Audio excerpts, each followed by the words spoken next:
PM Narendra Modi આજે ફરી એકવાર વિદેશમાં લગ્ન કરનારાઓને અપીલ કરી છે. પીએમ મોદીએ કહ્યું છે કે વિદેશના સ્થળોને વેડિંગ ડેસ્ટિનેશન બનાવે છે. લોકોને પ્રશ્ન પૂછ્યો છે કે અહીં શું તકલીફ પડે છે. પ્રશાસન દ્વારા આ વર્ષની અમરનાથની યાત્રાની તારીખો જાહેર કરવામાં આવી. આ નિર્ણય અમરનાથ શ્રાઇન બોર્ડની બેઠકમાં લેવામાં આવ્યો. અમરનાથ યાત્રાની શરૂઆત 3 જુલાઈથી થશે.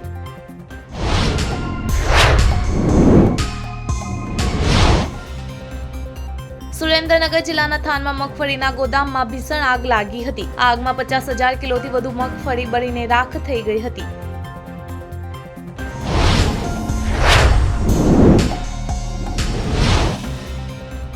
ગુજરાતમાં ભાજપે નગરપાલિકા પ્રમુખો તથા ઉપપ્રમુખોની નિયુક્તિ કરી દીધી છે. પક્ષ દ્વારા આ અંગે એક યાદી પણ જાહેર કરવામાં આવી.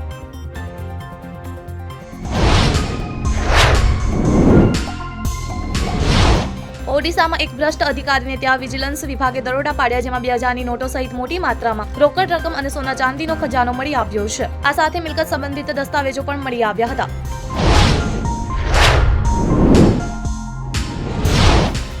તમિલનાડુના નાયબ મુખ્યમંત્રી ઉદયનિધિ સ્ટાલિનને સુપ્રીમ કોર્ટમાંથી મોટી રાહત મળી છે. કોર્ટે નિર્દેશ આપ્યો છે કે સનાતન ધર્મ અંગેના તેમના નિવેદન બદલ તેમની પરવાનગી વિના કોઈ એફઆઈઆર નોંધવામાં આવશે નહીં.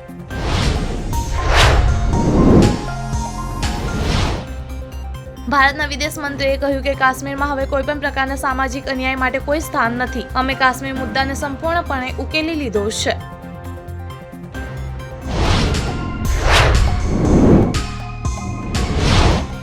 ભારતમાં અમીર લોકોની સંખ્યા સતત વધી રહી છે અને હવે દેશમાં બજોપતિઓની સંખ્યા 191 થઈ ગઈ છે. કુલ સંપત્તિની વાત કરીએ તો 100 લાખ કરોડ રૂપિયાની નજીક પહોંચી ગઈ છે.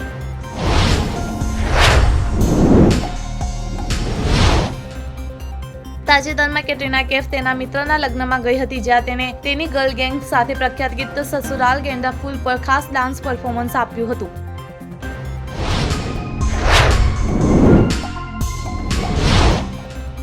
દિલ્હીના ભૂતપૂર્વ બેન્કર સાગર મલ્હોત્રાએ ભારતનું પહેલું છોલે કુલચા વેન્ડિંગ મશીન બનાવ્યું છે, જે ફક્ત 60 સેકન્ડમાં કસ્ટમાઇઝ અને હાઇજેનિક રીતે વાનગી પીરસે છે.